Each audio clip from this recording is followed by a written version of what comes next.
Welcome to the Predictable Revenue Podcast, where sales leaders teach you what's working for them so you can build it yourself.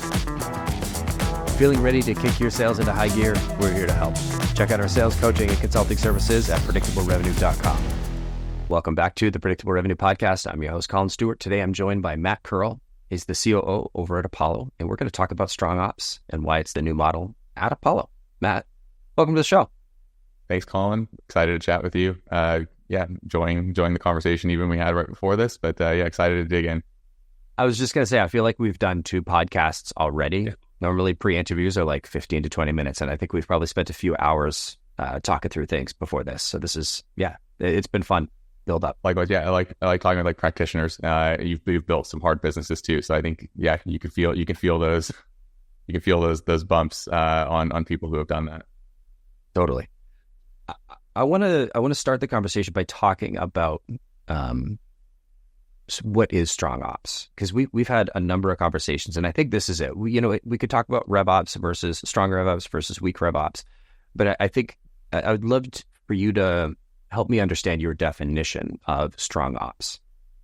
Yeah, it's a good question. I think you and I've talked a lot about what is the role of ops in the company, whether it's RevOps, DevOps, even to some extent. You've got BizOps, you've got these ops types of roles that inherently are very cross-functional.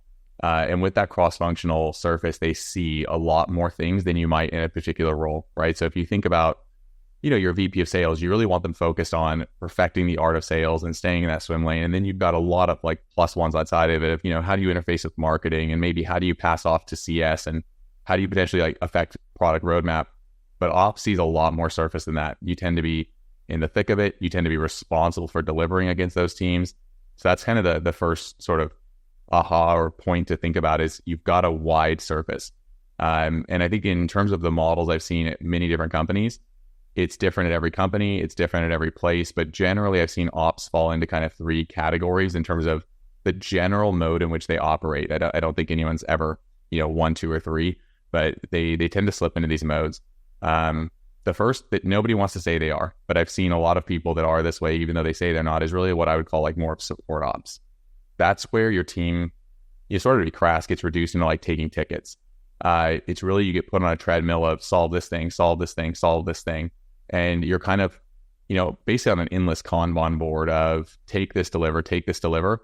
And you're not really getting the space or the separation to think about the business value. You're just trying to do your best to take what everyone's giving you, prioritize it as best you can, and then deliver the work. And we can talk about the merits of the good and the bad of that and what I think the gives and gets are, but that's sort of the operating mode.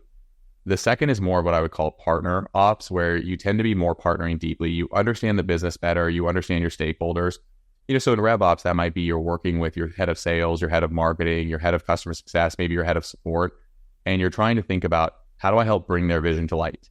My VP of sales is a forecasting nut, and they really want to do forecasting well. Okay, how do I go solve that forecasting problem for them and work with them? And I might make some advisory and I might make some suggestions, but generally I'm going to bring their vision to light, and I'm going to try to do that. I think the challenge there and some of the gives and the gets is really how do you align 4 different people whose visions may not match? And I think that's where that model gets pressured. The last mode of operating I tend to see, it's sort of, I think how I tend to operate more just out of personality or the way I tend to lead or elect to lead is more of a strong ops model. And I think in that model, I tend to think about, I see so much of the business. My team sees so much of the business. We see so much of the business. It is therefore our responsibility to really help dictate and push where we think the business should go. And we can, break that down by BizOps, DevOps, RevOps, lots of different functions. But I think it's generally this framing of when are you sort of leading and directing? When are you just taking ideas and partnering? And when are you really taking tactical work items or taking feedback and executing and really living in execution mode? And that's sort of, I think, the paradigm in which I think about these ops modalities. And I really think that most businesses that succeed or do really well or achieve their full potential push much harder into these stronger ops ecosystems. That's really interesting. I think something you said earlier in our pre-interview framed up for me really nicely, which was the strong ops is about creating long-term value, whereas support or partner ops is more about pain reduction. Yeah, I think that's often what you see happen on the pros and the cons of these models. So let me give like a good example. Having done startups for a long time, especially early stage startups, those of y'all that have been in a central role, an ops role, even if you're not, even if you've just been in any line function, how often do you see new heads of marketing, new heads of sales come in and out of the business? Quite often. So you can almost think about that. You tend to have more stable ops functions for whatever reason, but just chew on that for a second and think about the long-term value creation or destruction. If you are living in partner or support ops, inherently, every time you flip a leader, you're changing the way you operate. You're changing the way your business runs. You're changing the way you're going to market pretty drastically often. Is that the right thing? I tend to think not. I think if you become a student of your business and you really understand it, you can't do that. You need to focus on what is working, what is immutable, what have we found with product market fit, and not letting that get destroyed, even by having a brand new VP of sales or a VP of marketing that may come in with different ideas. It doesn't mean blindly just go flip the script and change the way you operate. And I've done a lot of advisory for a lot of businesses for a lot of years. The number of people that have lost years by just flipping their executive talent around and then rebuilding model A to model B to model C to model D is pretty extreme, and you end up with pretty severe tech debt. And this all results in, not achieving long-term potential. And then when you meet with these ops leaders in particular, the folks on the ops teams of like, why did you do this? Why are you focused on this? So much of it is like, well, there was a pain point and I needed to reduce the pain. They said they needed the tiering this way and I wanted to build the tiering this way. They said they needed to see this dashboard, so I built this dashboard. They said they needed this thing, and so I built this thing. And it tends to be this really slippery slope of I'm operating my team in a mode of reducing pain rather than achieving market potential. I like that. The two thoughts came up. The first up, the thing that resonates with me there is the understanding and owning product market fit. Because what triggered for me was I have worked with so many VPs of sales working, trying to build an outbound team, for their company, whether we were outsourcing it or helping them do it. And one of the trends that I've seen, not to add too much like commentary or like, right or wrong to it or judgment to it, is that the level of understanding that a VP of sales has of the customer 3 months into the job when they're trying to reorg the sales team and rebuild the sales strategy. I mean, I understand those are the timelines that, venture-backed companies need to operate on. The depth that somebody can get into understanding the customer with all the things that you need to do as a VP of sales in the first 90 days, it is near impossible to really deeply understand the customer and the problem space unless you came from the space before. And so I like the idea of kind of that you sort of alluded to, that the RevOps or the ops person is going to own that, the immutable changes of like, this is the customer, this is the market, this is the problem space. Am I reading you correctly there? You are. I mean, I think you could even think about your business, Colin, that you've like done and scaled. You actually have underpinning it a pretty sophisticated, good process that works with countless types of businesses. That's really the heart of like an underpinning of like a strong ops framework. You're like, the context is always different. The way you're going to get to the answer takes some testing and iteration. That there's a lot of revs that I think that's your secret sauce. But the heart of the way in which you approach that is pretty consistent, I'd have to imagine.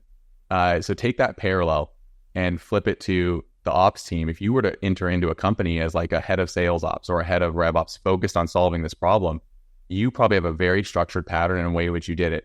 And I think deferring to the VP du jour to tell you, no, go do it this way, or just go build this thing and just go build this report, is effectively dictating how you should go about determining product market fit or how you should determine who your best and optimal customers are. Underpinning it, you've just developed deep experience of, no, I can be flexible, but within this framework of this is the way in which you go about it because it will drive proven results. And I think if you take that parallel and apply it to most RevOps leaders, especially in early stage startups, mid stage startups, they don't do that. They tend to be highly deferential, especially in those partner support ops models, to the leaders on the other side. And then you don't build a sustainable way in which you even generate like market value. Totally. If it's up to the VP of sales what product market fit is and who the customer is, I mean, you've got a non-founder role making a founder level decision, and nothing against VPs of sales. It's just hard to do founder things as a non-founder. Yeah, and I'd argue it's also not super fair to that VP of sales either to, or if you're expecting them to come in on that, I'd be clear with them, hey, I need you to come in as like a founder to refine our product market fit. And, but most don't sell this way when they're trying to bring in talent at that level. It's more, we have a proven process, just come in and fix some things. And and it's sort of like you come in to like, I don't know, get your suspension fixed and into the shop, and they also need, and like, oh, by the way, you also need to do the engine.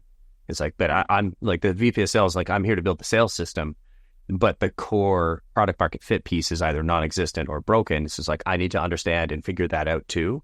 So now I got two jobs. And to your point, VPs of sales, marketing, anything demand gen oriented tend to be a little bit more, I don't want to say transient, but they tend to get fired much quicker than the person that's making it all work, than the ops team. Bingo.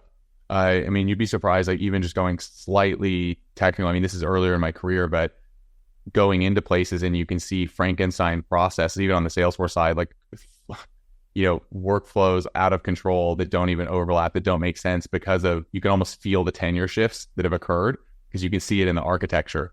And again, I think this is why to really succeed in a business, it's that ops motion, both on BizOps, RevOps, these other types of cross-functional teams, partnering deeply, frankly, maybe even with the founders early on, figuring out what you're trying to do and basically building some immutable process and some immutable things about who we are and how we go to market, and then helping leaders fit into that framework as opposed to expecting leaders to build and develop that from scratch every time.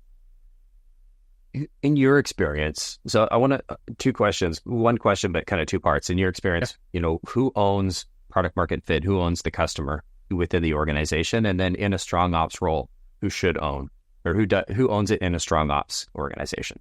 That's a good, hard question. I think who owns product market fit really should be, there's almost your V1 product. What most companies struggle with is moving from single product to multi-product. So I think the way you find product market fit for the first product is different than multi-product. So I'll try to talk about them a little bit separately. But let's think about your first product.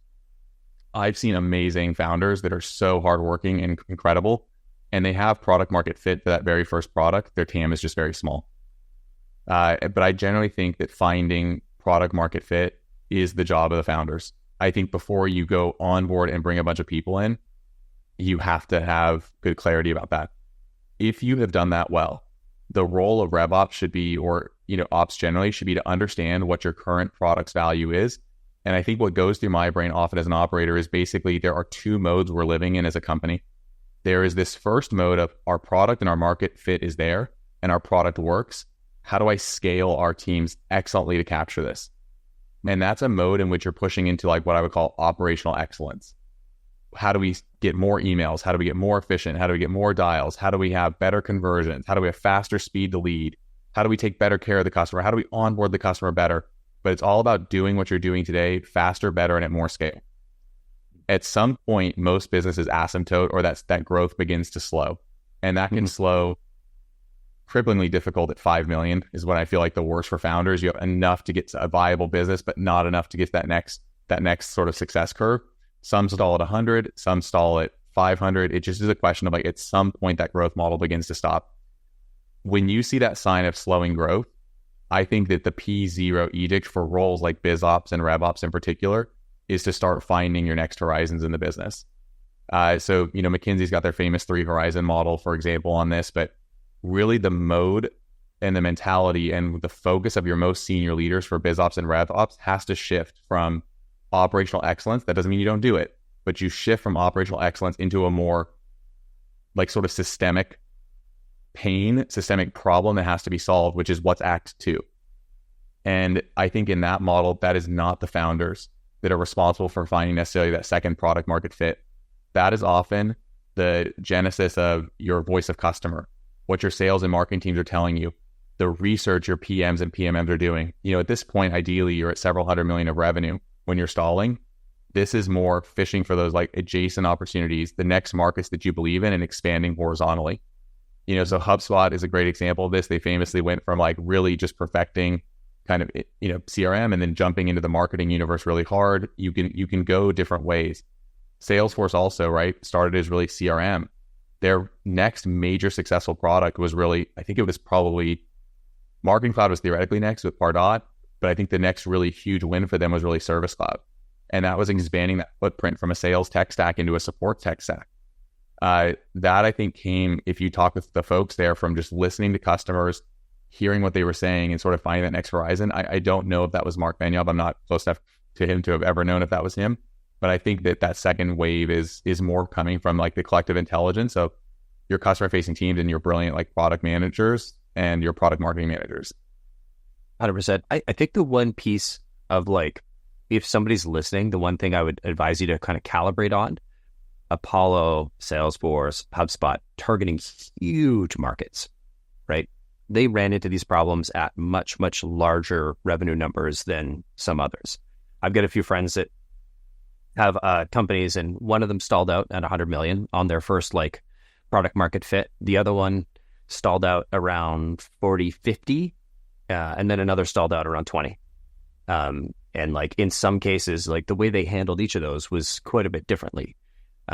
Some have argued that there's a kind of a compression coming to, or they're seeing a compression in what you can, in the revenue that you can get out of your like first product market fit. I get another friend who's like probably around 4 or 5, and they're, I wouldn't say fully stalled out like the other ones were, but I think just I want to highlight some examples of like it's not necessarily your first product market fit is going to get you to a few $100 million or $1 billion in growth. It could come at a smaller number if you are a smaller company, or if you're targeting a smaller niche and you're not going after, say, something as broad as CRM. Yeah, I mean, it's this will harken back, I don't know, maybe 2012-ish. Like I think right around the time I joined Five-Stars, maybe 2012. Some of the early investors in that product were like the Partovis, who had built like very early Microsoft products and some other things. I think it may have been Ali Partovi or Hadi. It was one of the two of them that kind of talked about revenue curves and where people are. And it was sort of like this thing of 0 to 1 million is impossible. 1 to 10 million is improbable, and 10 to 100 is inevitable. So that was sort of like, I think wisdom has evolved and continues to evolve, but that was sort of what I would consider like Silicon Valley wisdom, 12 years ago, 13 years ago. And I think a lot of that does hold true. There are almost these tranches of like, getting past 10 is really hard. And I don't think people realize that. What is fascinating though, it's interesting you've seen the same thing. I've seen a lot of businesses in my experience who really stall at 20, 30, 40, 50. Part of me wonders though, Colin, if that was just due to the fundraising environment that existed for so long, where you could almost have free money and you could pump it into it. And I think that in today's macro, many of those companies that got to 20, 30, I don't think would have gotten past 10. And I think that at the time that wisdom was given, that was after the dot-com boom had blown up and tech was just starting to kind of come out of the 07, 08, 09, 10 recession. And I think that's probably why. And I think what happened is in the last 12 years, and probably a lot of your listeners have only been in the workplace since, last 10, 12 years, there was free money that boosted these companies to 30, 40. They probably otherwise, had they been run as sort of investors are expecting businesses to be run today, I don't think they would have crossed that chasm of 10. 100%. You look at in 2014, Pacific Crest was doing have you ever read the Pacific Crest studies? It's now KeyBank. So David Skock, forentrepreneurs.com, used to write a summary of it every year. And in 2014, the average company, so they would survey like 200 or 300, I think it's up to 1,000 now, companies, maybe a few thousand. They would survey all these venture-backed SaaS companies, and the average dollar that they were the average dollar amount that they were spending to acquire $1 of ACV. You want to take a guess what it was in 2014? How much were they spending to acquire $1 of annual recurring revenue? I would guess 35 to 40 cents at most. 92 cents was the average. In 2014? 2014.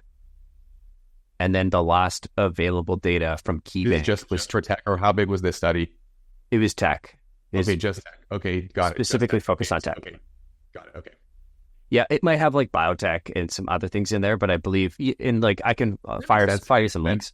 Spend $1 to make it. I thought it was maybe broader, like even established businesses. I was like, no, I think most are much leaner, but no. Okay. Yeah. Just this specifically tech, like A to E kind of, or C to E stage. And in 2021, 2022, that number had gotten up to, I think, $1.41. So you're spending $1.40. This is just on your sales and marketing spend. right? This doesn't factor in profitability. This doesn't factor in your operating costs. This doesn't factor in anything. So if you're spending $1.50 rounding up to acquire $1 of ACV and your margin is not 100%, it's going to take you a very long time to It's taking you 2.5 or 3 years to get your money back. So therefore, inherently, you cannot be self-funded. You can only be venture or funded to grow. Yeah. And you have to assume that you're going to be able to get to a 3-year customer lifetime. Because if you're not, that model is fundamentally broken. And I think this is where we saw.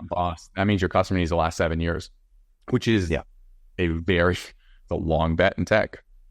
It's a very long bet. And it's a very risky, extremely risky model, where I think there were a lot of good businesses that had a ton of money poured into them with the we have to grow at all costs kind of mentality, which 100% makes sense in venture capital. But I think the last 10 years, maybe not last 10 years, but there was a few years in there where there was a lot of good companies that got kind of wiped out by taking on too much and overspending on sales and marketing. And then everybody's like, this is an abject failure. But you still have happy customers and $10, $20 million in real revenue, but it's not a $150 million revenue company. So it's a disappointment. It's just the weird thing. I grew up in El Paso, Texas, and you'll anyone that works with me for a long period of time knows that tempered me in particular ways that I think are very beneficial. But gosh, it's also the weird mentality of somehow you building a $10 to $20 million company is seen as failure when it's by all measures one of the most incredible things you can go on. It's almost like the standard in tech is either you go IPO or you didn't make it. And I think that's just such a dangerous way to think. And I know that, it's part of what the ecosystem rewarded, but the amount of work that goes into building a really well-tuned $20 million business, I have a lot of respect for. I think that, not everything can go be a $1 billion company. You have to be very lucky, have the right market. A lot of things have to go right, some of which are in your control, but especially in the tech ecosystem where many founders are, anywhere from 2 to 7 years out of school, often expecting them to make that jump and to pick the right thing at that point in time it's really difficult.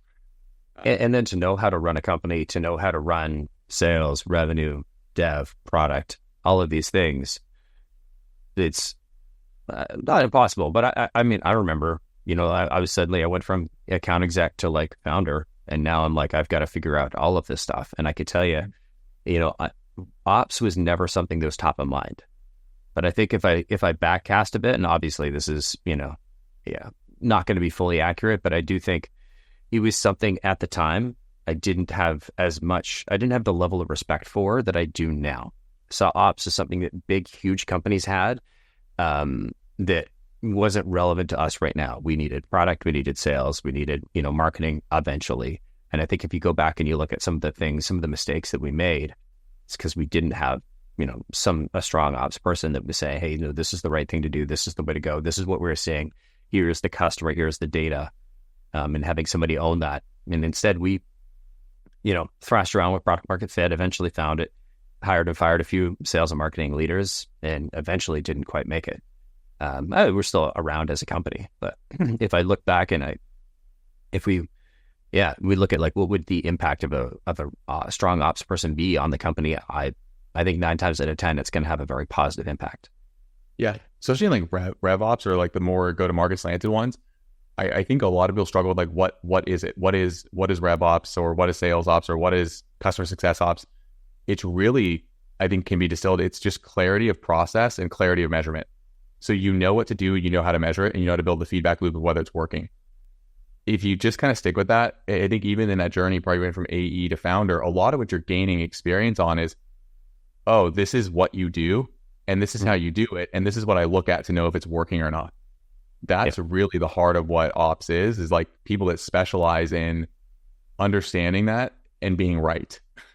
And you have bad ops people when they build weird process or they build weird measurement, and then you don't understand if what you're doing is working. But it's really this, and I think a lot of the DNA that and it's not just specific to you, Colin, it's really great leaders, they have pretty good processes and they've worked around good ops, but that's really, I think you're right. Many companies are late to hire that, and instead they make the hedge of betting on very expensive senior talent to build it all in their domain. But that's not how customers work. Customers don't live with just sales. They go through sales and marketing and success and support, and they interface to your products, even like how do they give product feedback? All of this comes together, and that's the breakage is, I don't know if you need a day one, probably not. Day one is probably founders in a room and founders calling the customers themselves and iterating and building agile product. But definitely in that second phase, you start to put headcount behind it. If you don't have great ops, I think stuff just comes off. I think the one thing I would append to your, model of like what ops owns is the customer, because if you say sales owns it, sales is going to change it to whoever. If I'm the VP of sales, I'm going to pick whichever customer segment I can get the most customers out of. Even if I'm selling churn, I'm still hitting my sales numbers. If you let the customer success person own it, and I've tried this at PR, you're only going to bring on the absolute perfect customers. And you're going to filter out 99% of the people that probably could use it, but aren't 100% perfect because they just want unlimited customer lifetime. And so I think having, what do you think about bringing the customer, owning the customer and the definition of the customer into the ops role? I think it's where it should live. And I think that it should be like well built enough and coherent that it makes sense. I think what you're hitting on, it's funny. I had a conversation like this not that long ago. It was about disqualified leads. What % of leads are disqualified? And if you talk with sales teams, they'll all say, I don't want bad leads. Of course. What I think is, let's talk about reality though. There's what you want and there's reality. The reality is it's a tuning fork. And I can tune it when I hit that fork to where there's no bad leads. What will happen is you will get less leads. I can also tune it to where it's very open. You have a ton of leads and there's a bunch of junk. It's an art and a science of like, where is it? And if you tune that too heavily, you can tune it down to the point where like you're not getting bad leads, but guess what? The sales reps are inherently making less money because you tuned it to where, oh good, you only have 2% of leads are bad now. But in the process to get you 2% bad, I threw out 10 customers you could have sold this year that were really good. And this is the push-pull. And so it's back to your point of who owns the customer. I think you have to have quantitative roles that look at this, and it's a brokered conversation. And I don't see how you do that outside of a central orchestrator, whether that's your head of RevOps, your CRO, if they have the right surface, your CBO. It's basically dead on. Someone has to orchestrate and think through the customer journey and make sure it makes sense. It's too difficult for your VP of sales, your VP of marketing to go spend deep time with every surface, understand the flows, and think about if it's coherent. It just doesn't. It's not what they need to do. Their roles are more performative on grow top of funnel, increase conversion rates. That's their primary edicts. And so it really is that simple a question. Okay, if that's the primary role, whose primary role is it to unify a customer journey? Mm-hmm. And to, define who the customer is. I've sat down with so many RevOps leaders and RevOps individuals through my time at PR, and I'm like, okay, so let's talk, because I'm talking to them about data and like where they should go find data. I'm a big fan of like, first you want to figure out who your best customers are, then figure out where they hang out and all that kind of stuff. Then go choose your data supplier, right? Because different data suppliers are going to have different specialties and different niches. You can't say one is objectively better than the others. They're going to have better attributes in certain areas, but everybody's strong and weak. They're all different shaped spider graphs. So first you got to figure out where your customers are. And the number of times I've sat down with RevOps people or sales ops folks or sales admins, and they're like, okay, so like we got to build the customer list. I'm like, who's your best customer? And I'm like, I don't know. But somebody handed me a sheet that said like all of these. And I'm like, that's 300,000 companies. Like, shouldn't we all on this call know a little bit more than like all 300,000 of these companies? Like you got 2 SDRs, they're going to have to go and make, 1,000 calls this month. Like we should probably filter this down a bit more. Mm-hmm. Yeah, I mean, that's where you're slipping into a partner or a support ops framework, right? Like definitionally, right? It's like, they told me this and I'm doing it.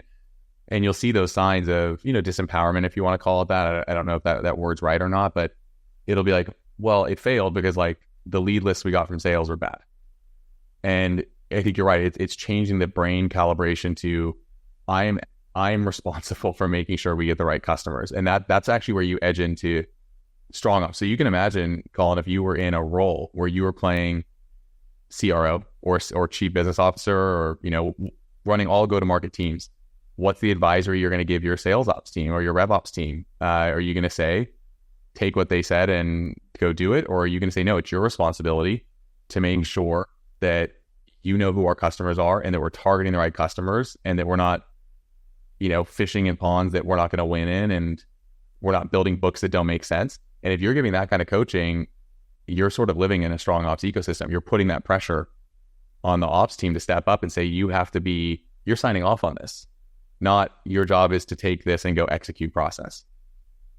Totally. It's funny. It rings a parallel to a conversation we had earlier about, if my sales development team goes and does all this work and they don't get anything, I'm going to turn around and blame the data. And it's like, it wasn't the data provider. It was the work that you put into defining your market. But you can blame the tool, you can blame the data, you can blame the place where you got the data, all you want. But so much of this, your success and failure is going to be a proper definition about who your customers, your best customers are, and a proper definition around the process that you need to go and find them. And I think, in the, I don't want to say weak ops, but in an area where you don't have strong ops, that's going to be harder to achieve. Yeah, exactly. And I like the parallel you gave about the customer success leader. I think one of the things that makes I think even customer support more difficult than customer success is that you spend a lot of time with, customers that failed. And it's really easy to echo chamber into like, these customers failed, these customers didn't win, and not get an accurate counterbalance of, but the number of customers that succeeded. And you're right. It's like, even on like, what is your ideal customer? You can't say we're not going to go target these types of customers, because often when you look at them, the difference between the customer that succeeded and failed is not about the heuristics of the customer. It's not the segment they came from. It's not the economic buyer. It's other intangible things. It could have been not enough political structure in the organization. The EB wasn't really bought in. You can often have identical customer firmographics or profiles, but they just materialize differently. And so I think you're right. It's like, what makes a good customer? How do we find those great customers? And it's complex. And how do we build a model that sustains this and does this well? And so I think that is the heart of like what great RevOps does. And you can kind of see my thesis here that it requires you to break the mold of a supporting or a true partnership cast. You have to lean in harder. And if you don't, I've seen businesses that have really succeeded even with a heavy support RevOps model, but that's because they had great marketing, sales, and success leaders that actually could come together as like a triumvirate and be aligned. More often than not, that maturity happens later. When you're higher revenue and you attract a different caliber of leader, that maturity often does not exist at the startup at 1 million, 5 million, 10 million, 15 million. That is generally not where you reach that level of maturity. Mm-hmm. Now, with this new kind of positioning around strong ops, they're edging more towards being responsible for growth. So if they're being held responsible for growth, does that involve a number? I think so. Yeah, I think it depends on the level of the person in the organization. I'm a big believer that probably,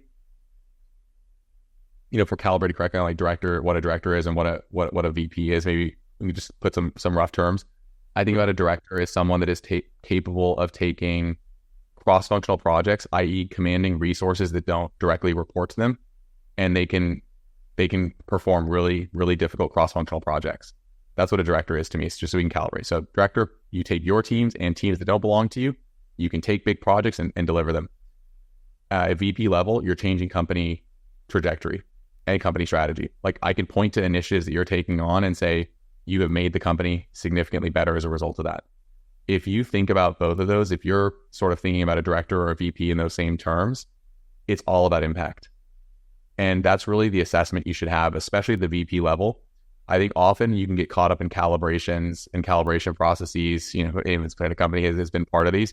I think often when you're looking at a VP, it's just, does it work or does it not work? So what you're doing work or does it not work? And how long has that pattern been going on? Director level, I think potentially more nuanced, but it really has to edge on impact.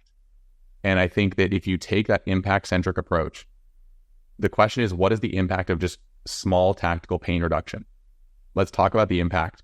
The impact is your stakeholders might like you. That's the impact. The people at work are like, I love John, I love Jane. They really do everything. They take it and they execute. They're a great partner. They get everything I need done. The question I think that you have to ask, especially as like a CEO, founder, whomever, what was the impact? What was the dollar impact? What was the growth impact? And if you can't point to that in terms of the monetary impact, or it's a squint of like, well, they made pain less and our process got slightly tighter and I'm hearing less complaints, therefore they're great, I think you've got the wrong rubric set. And so I think of RevOps, I would view no different than those other leaders in the revenue ecosystem. You're on the revenue side of the house, therefore growth was the impact. And I think as I've done advisory, I think it's a fun thing you can apply, Colin, is like when you meet with some of these sales ops teams, really press on what was the financial or the growth impact your team had in the last 6 months. And often if they're in a support model, it's non-existent. If they're in a support model, it's non-existent. If they're in a partnership model, it's really dependent on the strength of the leader. If the marketing leader gave them a bunch of high value stuff, they're going to have a lot of high value things. And if you're in the strong ops model, I think they will tend to have a lot of examples of the initiatives they're driving, the projects they've run, and the success and the failure of those initiatives. But I would really push on impact as the primary guide there. If I think of strong ops, one of the values is that the ops team tends to be a little bit less temporary than, say, a sales leader or marketing leader. What would you say to a listener who's sitting there going, well, as soon as the RevOps leader or strong ops leader, has a number, that's going to make them more transient because, if you're not delivering, you're gone. Great question.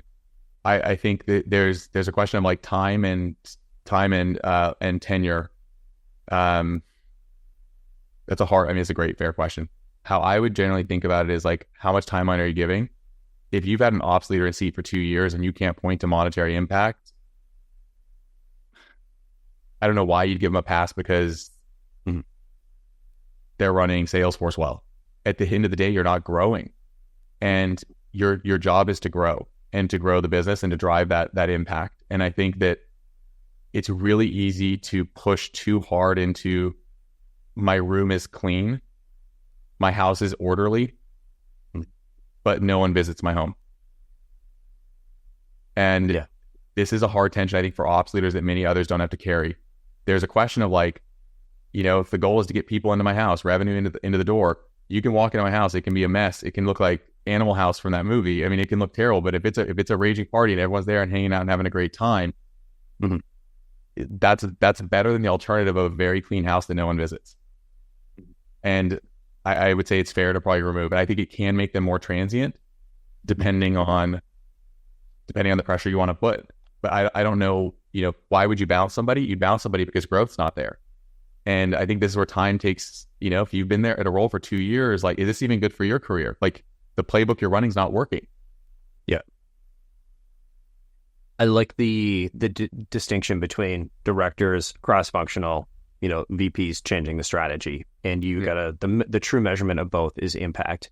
And I don't want to say this is like calling out, but I think this is the first conversation I've had about RevOps where we've talked about RevOps should have a number and should have a tangible financial impact on the company, and not just reducing cost, improving growth. I think this is the first time I've had that, and I agree with you. I do think it's a opportunity for it's an invitation for people in ops roles to step into a larger position within the company.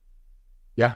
I think, even at Checker, the peers I went through a lot of time with, there was, Mark DeWan was the CVO for a good season, and my peers in that era really like great cast of characters. Jess Bartle was leading our sales motion. Kristen Ferris was running our customer success motion. We had Prachi Gore on the marketing side. The way we ran this was basically, and myself on the RevOps side, orchestrating all this, like we were all sort of peers in the box there. We ran a stronger ops model there. They know day in and day out, my number one priority was how do we grow this business? Like that was it. It was how do we grow? And every discomfortable conversation, every hard decision we made was on the back of how do we grow? How do we grow? How do we grow? And I think that they appreciated that. You could talk to them. I mean, you should do a follow-up there. It'd be fun for you to get some retro. But I think that what you would probably hear from them is that I cared a lot about revenue growth. I cared about the right things. And I didn't solve a lot of the tactical small things, but we would have been dead had we gone and just tried to solve all those. And we came out in a really good place. I think there's a lot of deep respect I built in that relationship. Same with 5 stars before. Like, number one focus for myself, Chris Luo, who was the SVP marketing, Jim LaPuma was the growth at the time. Like, all of us were just focused on growth. That was it. And I think if you get put into a tactical train of small initiatives, and I've been in that cycle before in my career, where you're flipping sales commission for the 7th time, that's where dreams go to die, and that's where you lose the forest through the trees. So I do think they should have a number. Minimally, the RevOps leader needs to approach it and approach their team with, our guiding principle is growing this business. Like, that is why you were hired. I think I don't know a single CEO that would tell me, I'm hiring all these expensive people, all these amazing, talented leaders on my revenue side, but I'm giving a pass to this one person to not focus on growth. I think if you could get them to intellectually talk about it, they would say, no, everyone needs to be focused on growth. But you're right, the pressure is not universal. Often the most pressure is on sales, probably marketing is number 2 most pressured. Yeah, I don't know if you've seen the same pattern, but that tends to be what I see. And I don't know if that's fair. I'm not going to comment on fair or not, but I've certainly seen, I was talking to a friend the other day, and I was telling her, you probably want to find another role. She was, in 2 minutes into the conversation, she's saying, I'm thinking about changing jobs. I'm like, okay, tell me about the situation. And they're on their 7th VP of sales in 2 years. Just can't sustain. That's how do you, I couldn't even comprehend, how do you hire 7 VPs of sales in 2 years? Like, that's 24 months. Like, I don't want to do the math, but that's basically every 3 months. Like, yeah, that poor founder must have been permanently looking for a rep, like a VP of sales. I'm like, that's a very different, not a great use of time, not a great indication of growth. You should be, I mean, honestly, in that world, had I been the RevOps leader, I'm not sure if this person you're talking about was, I would have just taken over sales and said, give me a shot.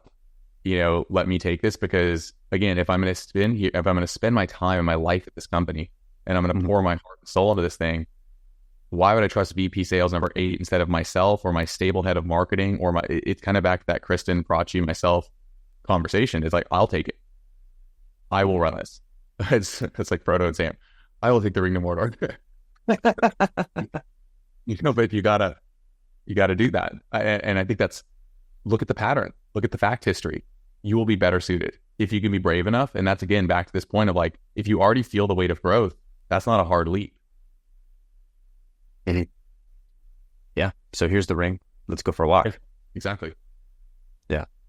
I want to kind of zoom in a little bit and be respectful of your time. I kind of wanted to land with just a little bit of, like, I think we've talked a lot about, why strong ops is important, how it works, kind of the differentiation between, support ops, strong ops.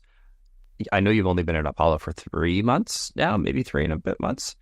Can you talk to me about some of the initiatives and some of the things that you've been changing to move Apollo more in the strong ops direction?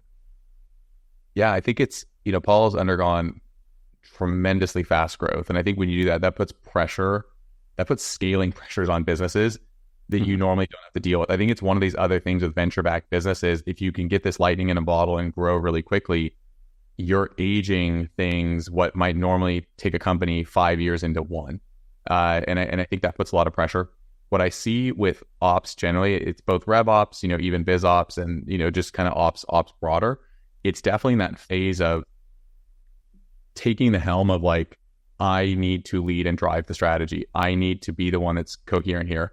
I think what I see a lot of Apollo is there are signs of flexing into strong ops, which I love. There's signs of flexing into partner ops, and there's signs of flexing into support ops, which is all to say it's all 3 at once, which is generally what you'll find. I think the big opportunities for us are really the same as they've been. Like, our most senior and seasoned executive, not most senior, but the most seasoned executive on the entire rev stack side is our SVP RevOps. That's not anomalous, by the way. So that's Henry Meisel. He's done an awesome job. He's been at Apollo, I think coming up on 4 years. That's a pretty normal standard, right? Our VP of success is newer. Our CRO is about a little over a year old. Those types of things. And so I think that I'm seeing the same pattern I've seen before, which is that role tends to be more stable and have more tenure and history.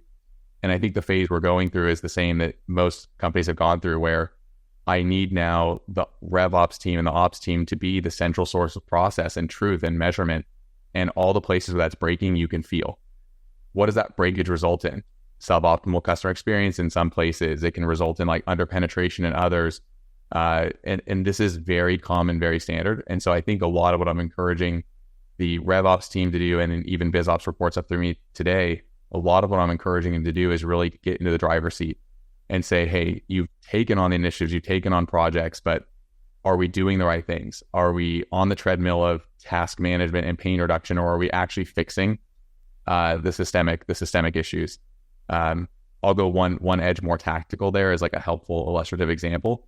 We've got data linkages between Snowflake and Salesforce, and sometimes we can do some reporting out of Salesforce, and sometimes that will break. Is that the right thing at this scale? Does that work anymore? Should we do it? You can choose to attack that tactically.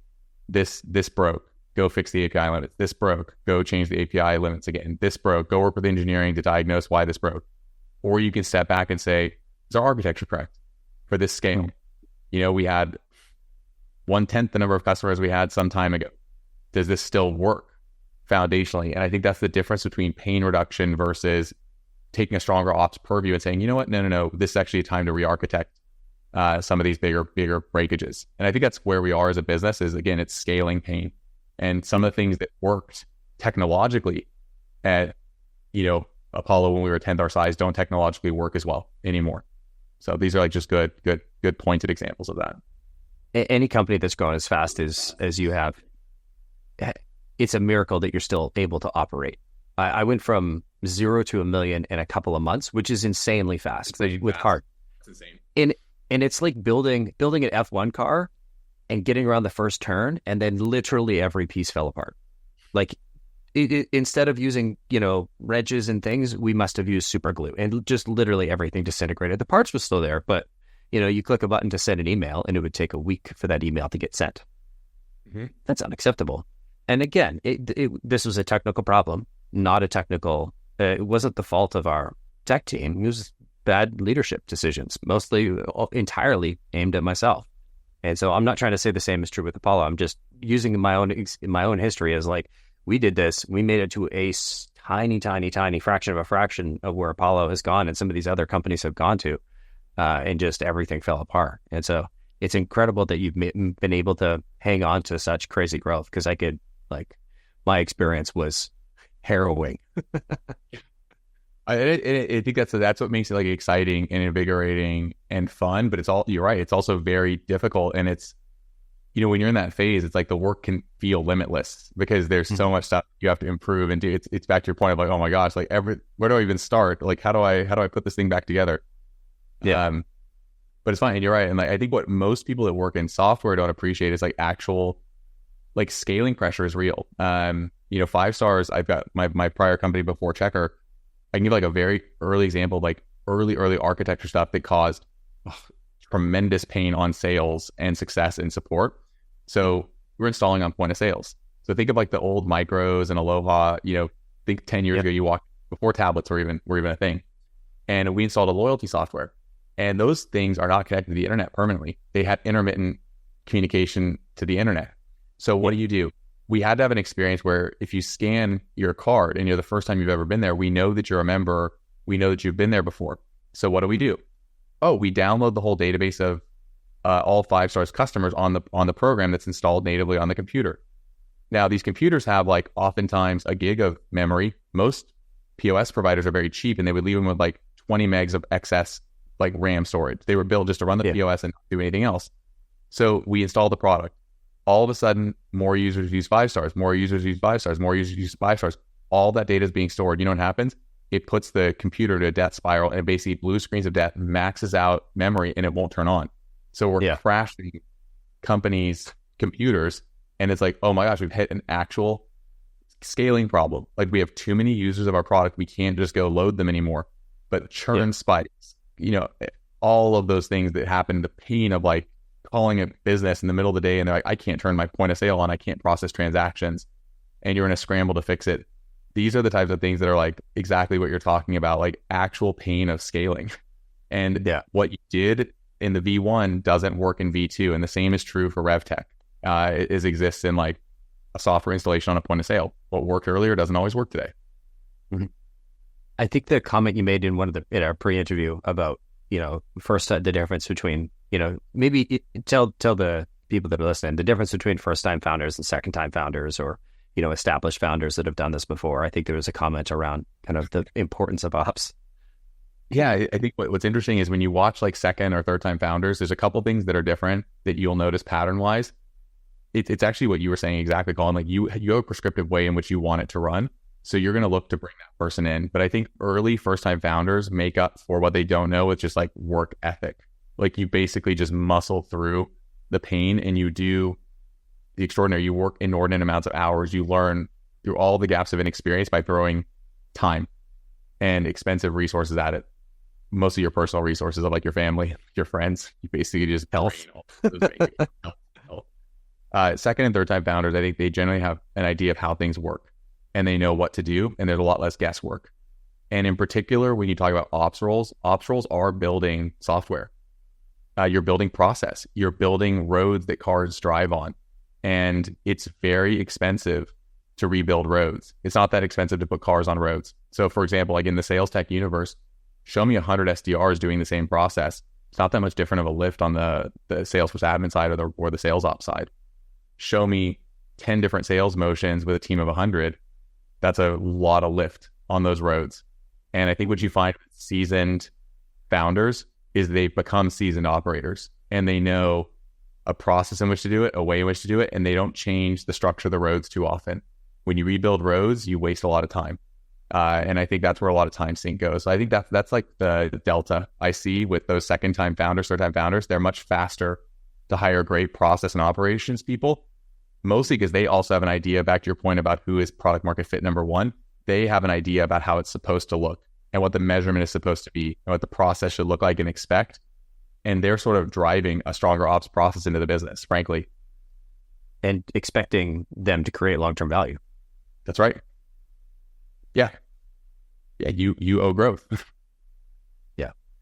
Matt, I really appreciate your time and coming on. I think I've really enjoyed the conversation. I think coming out of this, my appreciation for the ops role, the strong ops, as you have kind of brought it to us, has increased tenfold. It's been interesting to look back over my kind of struggles, and some of the struggles, my own personal struggles at building Carb and PR, and then struggles that I've seen our customers go through. And you can see the signs of partner ops or support ops as being contributing factors in almost all of my failures. So that's been a really interesting and informative conversation. I think I really appreciate you sharing. If people are, enjoyed the conversation, they want to reach out, they want to learn more, they're looking for, learning more about Apollo, or, looking for some, a great organization to join, what's the best way for them to get in touch? Well, I used to say LinkedIn, but now my LinkedIn's getting bombarded all the time. It's been an interesting thing. Apollo's much more visible. Like I think in terms of a brand on LinkedIn, then definitely check it as well. So just getting a lot more there. I would say still say generally like LinkedIn's like a good place to reach out. I'm just slower to respond there. I've never been particularly good at it, but I think that's a great outlet. And if you're a customer, like I love to talk to Apollo customers. So if you're a customer in particular, don't be afraid to reach out to my email or say in LinkedIn. And I think even calling with you as a customer, a lot of our first calls, like me, I didn't know that initially V1, but I'm like, I want to learn, I want to understand what we can always do better. So I think it depends on the vector. But really, I think what we're trying to build at Apollo is, really like world-class go-to-market for everybody. We want to make what builds world-class GTM like more intelligent, easier to use, accessible to everybody. And that's really what we're working hard about. And that's deep and near and dear to my heart. Is I have always worked at businesses to try to get them to reach full market potential. And it's awesome to work for Apollo, where that's really the mission of the company, is how do we help businesses achieve full GTM potential? And so I think we need the whole community's help on that, and need all the advice and the perspectives. But I would say generally LinkedIn, best place. And definitely if you're a customer, would love to hear from you. The good, the bad, the ugly, everything in between. And excited to chat, and would encourage y'all to start expecting your ops teams too, if you're on the more senior side, to start contributing value. And I think be cognizant, even if you're like a VP of marketing listening or a VP of sales, of are you really asking your ops team to give you a tactical set of to-dos, or are you really pushing on them, build me a better strategy? Like, how do we win? How do we grow 80% next year? Like, where are you asking their time to go? And I think that you should push that, especially on your more senior leaders there, to try to drive like really great growth plans for you. 100%. It's something I've gotten written down here that's probably going to make its way to a post-it sitting on my monitor is, are you creating pain or creating long-term value? Or sorry, solving pain or creating long-term value? And I think that's going to be, might have to get t-shirts made. Yeah. That makes it. It's also, I mean, honestly, like we can leave on that point. It is really hard. Like the number of performance reviews I've sat in, which is why I think the impact has to be the key thing. But the number of performance reviews in my career where I've sat in where people love their ops partner, and I've led these teams, they love their ops partner, but at the end of the day, we didn't accomplish anything that was highly valuable other than making the person feel like they got the reports they needed or they felt like they got the support they needed. That's the shift. And it is a tension. You got to do both. There is a rubber band there. You can pull too far in either direction, but I think that's the heart of it. And I think why pushing into strong ops ultimately is the right long-term value creation play for the business. I love it. And I love the invitation for RevOps or ops people in general to kind of step into larger roles and own a number and to take on more and to focus on creating long-term value. Yeah. +1. Yeah. Love it. Matt, thank you so much for coming on the show. This was fantastic. You're welcome, Colin. Yeah. Thanks for having me. Excited to chat and looking forward to continuing the partnership and relationship. Absolutely. Thanks to everybody for listening. Hope you enjoyed it. We'll talk to you all next week.